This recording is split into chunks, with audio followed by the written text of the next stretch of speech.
I thought I would take a little time to come up and visit my home place where I grew up on Hemp Hill. This is the road where I played when I was little. This is Woods Road.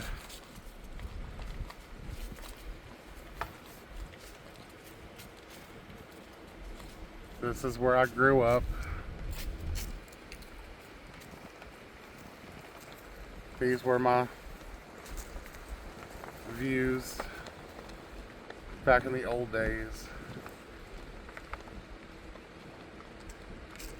That's the barn where they kept the horses and we rode horses, and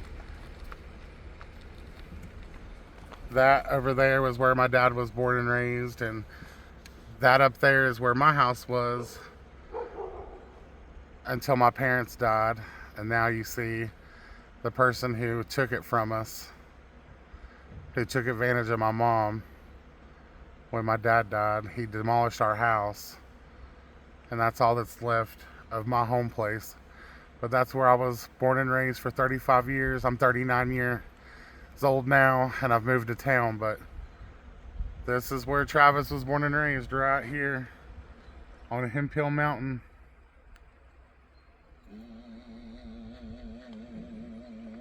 That was my view growing up as a child. There was no neighbors, there was no traffic, there was nothing. Just peaceful life. But when you lose your parents, everything changes.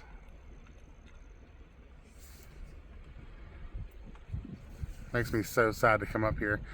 I haven't been up here in years, especially since my mom died. But that's where my aunt's the only one that still lives here. My Aunt Mindy. That's where we kept our horses, and my aunt always made sure I had a horse, and I grew up weed eating this driveway, playing in these fields. And if you look right up here, that's Cataloochee ski area. And then above my car is the mountain my dad worked hard and owned our entire lives. I'm gonna pause the video and get out of the car and show you guys more. This that's all growed up here is where I lived my entire life. If you guys see that little building up there, that was my dad's little outdoor shack.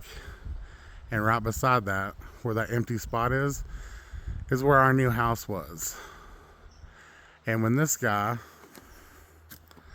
that owns this camper here took advantage of my mom when my dad died and decided to talk her out of our whole life, he demolished our new house. He talked my mom out of our whole mountain for nothing, because she was sick and she was losing her mind and she couldn't make decisions on her own, and he took advantage of her. And now our what is it called? I can't even say the word. This is what we were supposed to raise our kids, my parents' grandkids. This is where we were supposed to live for the rest of our lives.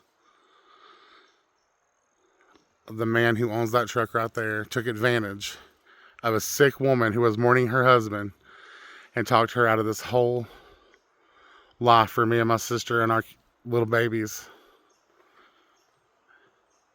But, you know, karma gets people like that. Nobody knew how sick my mom was. But it looks like he just demolished our house up there. This was our house way up here. That's where I grew up, right there. That was my big house.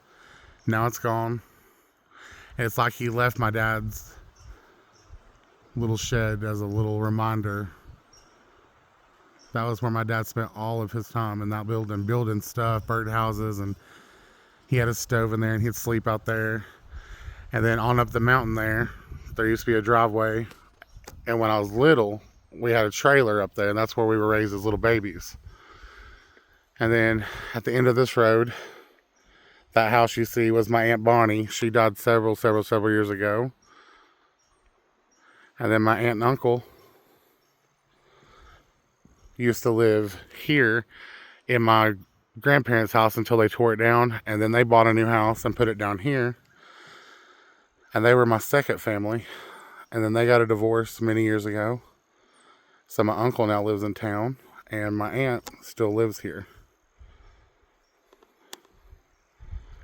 It's just so quiet here now. And then you guys that would know me and my boutique, Miss Debbie, that was my customer. She lived right over here and passed away recently. It's just really sad that this was my life. And if I had any way of knowing what my mom was getting talked into, I would still be living up here, raising the boys with my sister. We owned all of that property, that whole mountain, and it just got taken from us for literally nothing. All because this man took advantage of a poor woman who was going through a loss of her husband, which is my mom. So may karma forever strike him straight in the ass. And that's my report for today. I was on Jonathan Creek today for the first time since my dad died many years ago to get my tire fixed because of the hurricane. There's debris everywhere. So my back tire had 2 screws in it. So I went to the family garage on Jay Creek where my cousins work, got my tires fixed. Practically nothing because family is still family, right? And now, while I was out this far, I was like, I'm going to drive to the top of that mountain where I was raised and see if I run into any family members. While I was at that gas station, I ran into the people that live out there, Jody and Shirley. They don't like me, they never have, but I spoke to them, told them how I was. My cousin Lisa lives up there, up that way. I ran into my cousin Michael at Charles's. He spoke to me. He felt like he was forced, but whatever. I said hello. And now I'm going to attempt to go back around this road,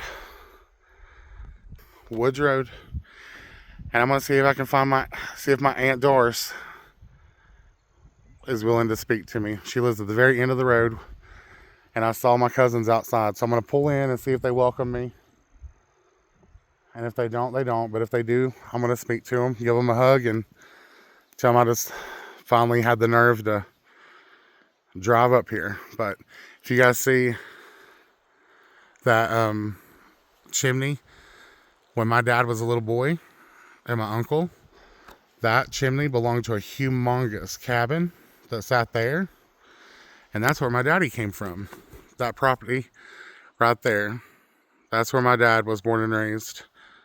And then little Travis was born right above that in a little cabin where there's a pond now. And that driveway goes right up through there, and it led to my home forever. Now it says no trespassing, so I can't even drive up there. Just to see where I used to live, or see if I could find something in the dirt, or maybe even spread some dad's ashes or something one day. But there's the view that I grew up with. All right, this is Big T signing out. I love you guys.